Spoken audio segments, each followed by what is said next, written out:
September is National Suicide Prevention Awareness Month. So today's episode of VO Boss is a little different than what you usually hear. If you or someone you know is struggling, they are not alone. We want you to know that you matter and there is help. Please call the National Suicide Prevention Lifeline, 1-800-273-TALK. Again, 1-800-273-8255. Today's voiceover talent is more than just a pretty voice. Today's voiceover talent has to be a boss, a VO boss. Set yourself up with business owner strategies and success with your host, Ganguzza, along with some of the strongest voices in our industry. Rock your business like a boss. A VO boss. Welcome, everybody, to the VO Boss podcast. I'm your host, Ann Ganguzza, along with my amazing co-host, Gabby Nistico. Hey, Gabby. Hey, Ann. Gabby, we have a very special guest with us today. Yes. We have Vanessa Pierre-Parker, who is a licensed marriage and family therapist, a member of the Domestic Violence Advocacy Council, and serves as a champion for survivors of intimate partner violence.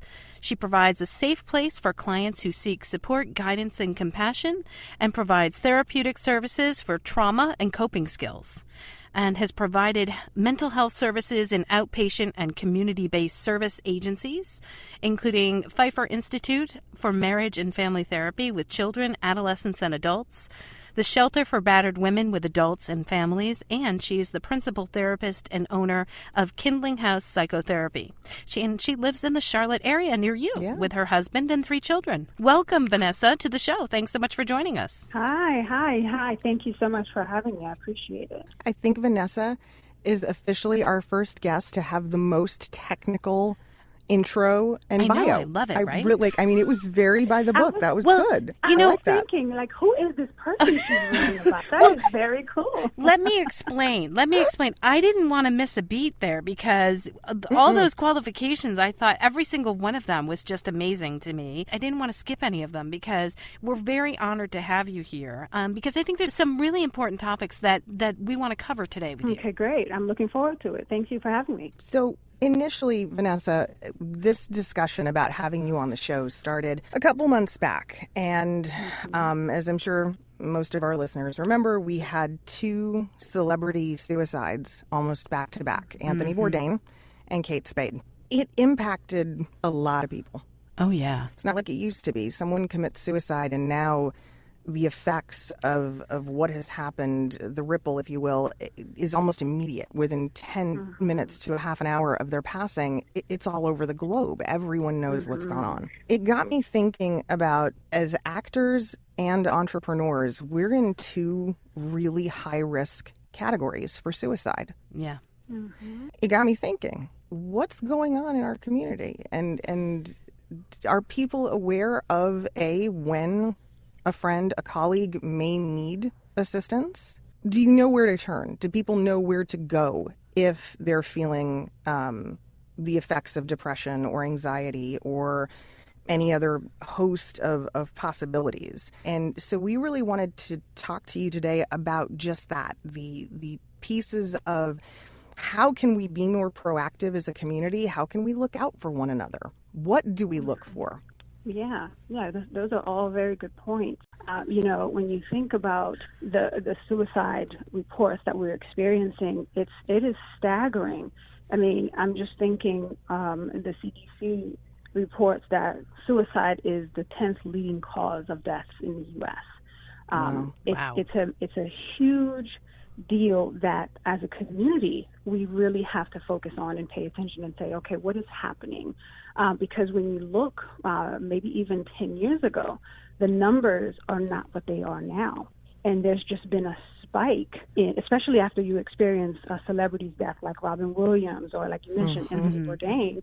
I was looking into some research data. I found some information that was just interesting. After celebrity death, suicide calls jumped 25%. Wow. So it tells me that there's a lot of people out there hurting And when they notice that this is happening on a world stage, right? Because these people are famous. They're in the limelight consistently. So it opens up the door for someone to say, I need to reach out for help. But some don't. What do we do? What do we look for? But before I go into warning signs, right, we can always identify, well, look for this, look for this, look for that. I have to say this. I was having a discussion with a client today who reported to me that her friend took his life this past week. So what she did, which a lot of us do, is where she went back into old text messages, and she fell on one text that was 4 months ago where this friend was having just a casual conversation with her. But in there, he mentioned just a brief sentence, and by that sentence, she assumed, oh, my God, that was a sign and I missed it. He said something in that text, and I should have caught it. I should have known. And I didn't know that that was a cry for help. So now we're looking at guilt, right? We're looking at someone who's thinking, I should have recognized that my friend was suffering. When in fact, when she went back and analyzed the text, how could you have known? That was not a clear indication that there was a thought of suicide or that there was a plan in motion. This person was just expressing some pain they were experiencing. Could it have been depression? Maybe. But again, that discussion went somewhere where it didn't lead to any further disclosure of what's going to happen. And the thing to also remember is that it shows up differently for different people. I have personal experience with someone who did complete suicide, and it was my sister-in-law. And she was really good at two things: masking her pain and disarming you when you asked her how she was doing. Okay? So masking, that looked like, how are you today? Oh, I'm great, honey. How are you doing? As a professional in the mental health field, I knew to ask some more questions. But even then, she would disarm me. Why do you think something's wrong? Is it the way I look? She started just asking some questions to deflect and change the direction of the conversation. So I wanted to just put that statement out there that we have to be careful when we think about warning signs. They are different for everyone. Wow. Okay, so that's the first thing. So having said that, one of the first warning signs, there are things that we can pay attention to and be aware of. When someone is talking or thinking about suicide, or even threatening to take their own life, that can be a major sign, right? So if it's someone that you know can be pretty, like in a pleasant mood, things may be going well in their lives, but then things change. Their language starts to change. Their actions start to change, and they may even have a plan and say, you know what, I can't take this anymore. I'm just going to, take this step and take my own life. That's a surefire way of saying, wait a minute, something is wrong. Even if you don't know that it's true or not, ask. Ask and listen, because a lot, more often than not, they'll be willing to share. But you have to probe. You have to ask, because you got to understand. And the way I look at this when I'm going over these, some of these pointers or warning signs is, think of the hurt. That person is a hurt person. I identify them as hurt, and then you have the loved ones. But everyone can pay attention to those signs. Does that make sense so far? So far, yeah. Absolutely. Yeah. So that's one point. If somebody is speaking, as you mentioned about it, if they're joking about it, is that also a sign? Well, some people joke, and unfortunately, I have to say, adults and teenagers that I work with, sometimes they'll make some passive comments, right? Yes. Just passive-aggressive type behavior. What I suggest is ask. Still ask. What would make you say something like that? Right. Why would you joke about something like that? It doesn't hurt to ask. So sometimes they may say, hey, I was just kidding. Oh, my gosh, why are you taking it so seriously? So that's an opportunity to let that person know. If, in fact, they were thinking it or they're joking about it, but really are not, right. When you stop and say, listen, that is a very serious topic, and when I hear that coming from you, I don't know where it's coming from. So I want to make sure that you know I'm here for you. And if you need someone to talk to, I'm here. Does that make sense? Yes, so good you advice. Open the door to say, hey, you may say you're joking, but just in case you're not, I'm here for you. That's the hardest part for people, too. It's the asking. It's coming to terms with their own fear of the subject matter. Correct. Because some people think, well, if I ask, will I make them think about it some more? If I ask, will that create more damage? If I ask, what if I ask and something goes wrong? What if you don't? What if that just taking a pause and say, how are you doing today? And also listen for their feedback, right? So I have some people who will say, I'm fine. And one of the first things I'll say is, okay, define fine. What does that look like?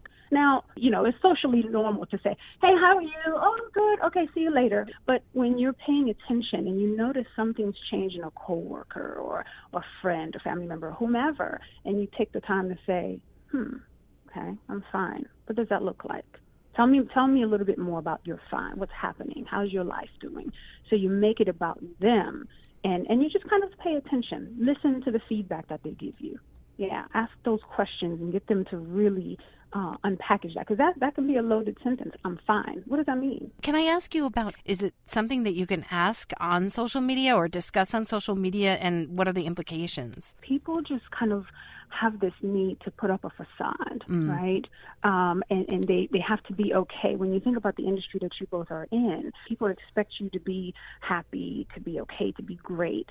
But sometimes if you can reach out to the person privately and have a private conversation, it may give them the opportunity to be more honest with you and share exactly what's happening. So it just depends, really. It depends on the individual. Some people are an open book, but then the implications of that could be backlash, right? Because everyone on social media feels they have an opinion. They know how you should feel, where you should be, and all of that. And that can perpetuate that issue. Remember I said that person who's going through this can be identified as the hurt person. So now they've opened themselves up for more criticism. And then were the signs there? You know what I mean? Based on the posts on social media. I know that there's always people speculating about that. Should we have known by the posts? Right. And so a lot of times it's paying attention to what's being said. Reaching out and say, when you posted that, what did that mean? Because sometimes it could be a cry for help, but we just don't know. That is the thing with suicide. We don't know. That person, in their mind, there's a perception and an interpretation of their situation. So in that moment, think about mood or feelings. They ebb and flow. They come and go. So they could have just had a discussion with a boyfriend or girlfriend and decided, let me post it on there. And if someone is paying attention, it's okay to ask privately, maybe, hey, what's going on? Can we talk? Call me, text me, something. I noticed you posted something, and I'm not quite sure what that means, but I thought I would check in anyway. Yeah. Anne and I have worked to use this platform. We're very fortunate to have this as a way to communicate with other voice actors and business owners, and to take away some stigmas, to help normalize some of the problems and the challenges that we all have. How do we do that with mental health? How do we normalize some of that? Because I think sometimes people think, I'm alone. I can't, this is only happening to me. Oh, yeah. I can think of a client that I was working with, and he had gone through his own experiences and unfortunately did not complete suicide. He felt like he had to keep this experience that he had close-knit. He couldn't share it with anyone, because if I do, what sort of judgment is going to be passed on me? So as a male, one of the things that society teaches the young boys and men is you have to be strong.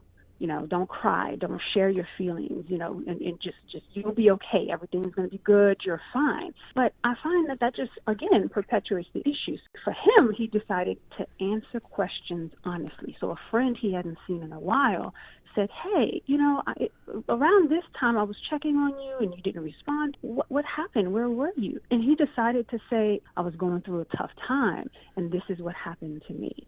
Well, because he opened that door, that friend disclosed to him that, oh my gosh, I am actually in a place where I don't know what to do. I don't know who to reach out to. And so it was a great opportunity for him to share his pain with someone. And because he was able to do that, now this person felt like, okay, it's not just me. We're all dealing with some issue.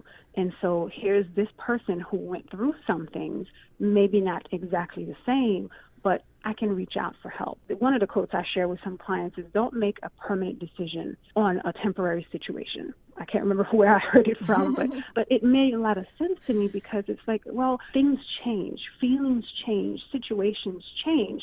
But the thing is, in that moment, that person's perception is just so negative that they don't see a way out. So I think that's one of the ways to normalize it, to say, hey, we're all hurting. We all have history. We all have experienced different things in life. And it's okay to not be okay. It's okay that you're in pain. There's help out there. There's people that can help you and support you. It's such an important message. And I mean, gosh, I mean, Ann and I can both attest to this. Bosses do cry. Bosses have emotions. Bosses go, we go through all of it, the whole spectrum. This whole creative industry, I mean, we face rejection so much on a day-to-day basis in all different forms. And I think it's just so important to know that you're not alone, and that, as you mentioned, Vanessa, everybody hurts, and everybody has. And to not feel alone, I think, is really a big safety net, or to at least know that you're not alone, that there are people out there that you can talk to. Hopefully, you get to them and you find them. And don't be afraid. When you think about the hurt, it's like there's this shame or guilt of experiencing. So, for example, when you think about the industry with actors and business owners, there can be this piece that is there meaning in what I'm doing, or some sort of identity crisis, or, what's the purpose of all of this, right? So existential type of challenges that people face. If I chose to be, for example, a voiceover, but now that I've gone down this road, I can't change it. My family thinks that it's the saying, if you make your bed, you lie in it type of thing. And so people assume that they have to stay with that choice that they make. And it's okay. It's okay to say, no, I'm at a place right now where this is not what I want to do. Or I'm more than just this. There are these other sides of me that I'd like to explore. And so I'm going to be courageous and venture out into these areas. And if you don't understand it, ask me questions. All of those things play a role in being able to say, I have some pain. I have some negative self-talk. I have some difficulties that I'm facing, and I want to make a change. I'm not sure how, but don't be afraid to talk to someone. Seek out a professional. If it's spiritual leader, if it's an accountability partner. That's another thing that I've started to use with my clients is who in your circle. Think about your circle. When you close your index finger and your thumb, those people who can fit in that circle, who are they? Identify your tribe, so get support from that tribe, and get them to kind of help guide you or walk alongside of you so that you can find a way out. It's so important. Nobody does this alone, and that's the thing that people forget. They just everybody gets so wrapped up in their individual whatever it is, whatever's happening, that they isolate.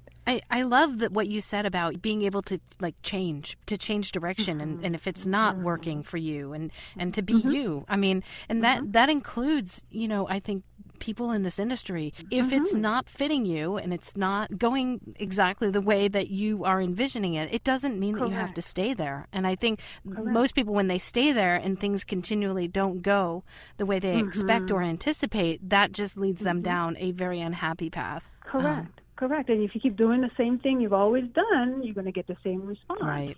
And so people become depressed, they become discouraged, anxiety grows, shame and guilt. I should have done this. I could have done that. Why didn't I think of that? Why didn't I venture out? Why? Well, hello. I mean, that's not going to help anyone, and so that takes you down a rabbit hole of self-defeating statements, negative self-talk. I'm undeserving. I'm a failure. And that narrative just continues and it perpetuates those depressive symptoms that people normally experience. Speaking from someone who comes from an HR background, and I decided, well, it is working with humans, but that's not the type of work I wanted to do, that I thought I was called to do. And I decided to change. And so what I did was I went back to school. I went back to that existential questioning, right? What am I here for? Well, I was created for something bigger, for something greater. Is it through human resources, or is it through something else? I've done this 10 years. It's not working, and it's not bringing me the level of joy and happiness that I'm looking for. So I'm making a change. And let me tell you, I'll never look back. Now, is that going to work the same for everybody? Maybe not. It's your life. You have to make the choice to say, this is what brings me happiness. I think sometimes people wear like it's a badge of honor to say I'm my own worst critic, but that's not a badge you want, because you're not going to be able to self-care and be compassionate to your own needs if you're always criticizing yourself. Correct. Vanessa, how can people learn more about you and your practice and the things that you're doing to help those who are struggling? So check me out on my website. It's thekindlinghouse.com. My contact information is there. If anyone has any questions and they would like to just check in, I do have some 15-minute complimentary consults that I can provide. If it's to try to find you, if it's someone in the North Carolina or specifically Charlotte area, if I can connect you with another clinician or provide some resources, I'd be happy to do that. Some suicide prevention resource guidelines and things like that. I'll be glad to do that. So that's a great way to reach out to me and contact me. Vanessa, thank you so much. This has been such a valuable interview, and we thank you for taking the time to talk to us and to help our listeners out with some really great points and some great advice. Absolutely. My pleasure. And thank you both for having me. Vanessa, you think there's anything else that we should add to that? Have a safety plan. So think about, we have triggers. So identifying what those triggers are, understanding that there are some coping skills. Now, if you've not gone through therapy or have that type of support, you may not readily know. So that's why it's important to seek out the help of a professional. But getting some coping skills. Also in there is, what are some signs that something is wrong? One person I spoke to said the way she identified it was to say, if I don't leave my house for several days in a row, that's a sign. So come knock on my door. Here's a key, or things like that. And then also too, that safety plan can have a contact, a list of who to contact, and then support groups, things like that can help in a moment of crisis to help somebody else. I'd like to give a big shout out to our sponsor, IPDTL, yet again connecting all of us together in one beautiful sounding arena. So you can find out more about them at IPDTL.com. They help us make our circle, Anne. They do. They absolutely do. You're in my circle, no doubt. I love it. Good. And for all things Boss, of course, please be sure to check out our website, voboss.com. Lots of cool things there. But most importantly, guys, the message for the day really is that we want you to know if you are struggling, you're not alone, and we really hope that you reach out to someone. Join us next week for another edition of VO Boss with your hosts, Ann Ganguzza and Gabby Nisterko. All rights reserved. Ann Ganguzza voice talent in association with 3 Moon Media. Redistribution with permission. Coast-to-coast connectivity via IPDTL.